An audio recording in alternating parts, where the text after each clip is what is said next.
For the repair of the Korval E&P-01 controller, the following procedures were necessary: replacement of various electronic components and general cleanup of the unit.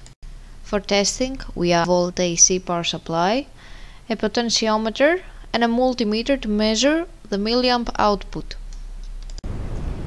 As we near the set point by manipulating the input signal with a potentiometer, the milliamp output can be seen on the multimeter screen, and it's 4 milliamps. As we get further away from the set point, the milliamp output is 20 milliamp. It is now clear that the controller is working successfully and is ready to be delivered to the customer.